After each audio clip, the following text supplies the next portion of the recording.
O ministro Marco Aurélio Mello é quem vai decidir se a investigação envolvendo o ex-assessor de Flávio Bolsonaro ficará no Supremo ou se será remetida a instâncias inferiores. Desde que o STF restringiu o foro de parlamentares no ano passado, Marco Aurélio enviou para a primeira instância 28 casos semelhantes aos de Flávio Bolsonaro. Esta foto mostra o senador eleito saindo do Palácio da Alvorada, onde passou toda a manhã de hoje.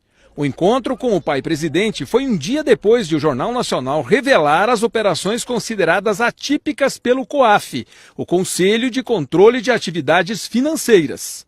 O ministro Marco Aurélio Mello já disse que tem remetido ao lixo reclamações como as de Flávio Bolsonaro, senador eleito pelo PSL.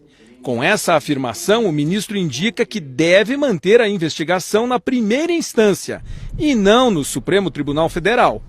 O Jornal Nacional confirmou que, de fato, em outras 28 vezes, Marco Aurélio enviou processos semelhantes para a primeira instância. São decisões tomadas desde maio de 2018, quando o STF restringiu o foro de parlamentares para fatos ocorridos durante o cargo e em razão do cargo. No entendimento do ministro Marco Aurélio, ainda que o político tenha sido eleito a um cargo com foro privilegiado depois de ocorrido o fato investigado nas instâncias inferiores, isso não faz com que o processo suba para o Supremo Tribunal Federal. Por exemplo, em setembro do ano passado, Marco Aurélio enviou para a Justiça Federal de Alagoas uma investigação sobre suposta prática de corrupção passiva envolvendo o senador Fernando Bezerra Coelho, do MDB, quando ele era ministro da Integração Nacional.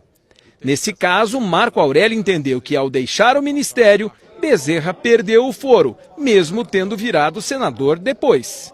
Na decisão, ele diz: supostas solicitações e recebimentos de vantagens indevidas relacionadas à obra Canal do Sertão Alagoano a título de contribuição à campanha eleitoral de 2014 vincula-se ao cargo de ministro da Integração Nacional à época ocupado, não havendo relação com o mandato hoje exercido.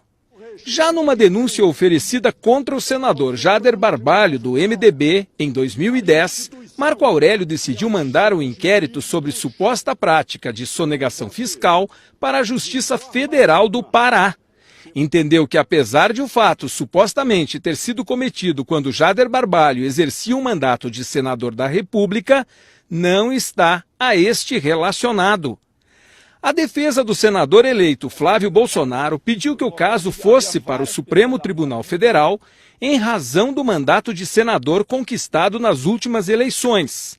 Quer ainda que as provas coletadas até aqui sejam anuladas, sob o argumento de que o Ministério Público não poderia ter obtido informações do COAF sem autorização judicial e que, portanto, tratam-se de provas ilícitas. As duas questões devem ser avaliadas por Marco Aurélio. Os atos do senador eleito não dariam a ele direito ao foro privilegiado no Supremo, porque ocorreram quando Flávio ainda era deputado estadual. No momento, temporariamente, as investigações do caso estão suspensas por decisão do ministro Luiz Fux, que está no plantão judiciário. Ele decidiu conceder liminar atendendo à reclamação de Flávio Bolsonaro, mas não disse que ele tem direito a foro privilegiado. Apenas deixou a palavra final para o relator Marco Aurélio, que já afirmou que na volta do recesso do judiciário, no dia 1º de fevereiro, vai decidir sobre o caso.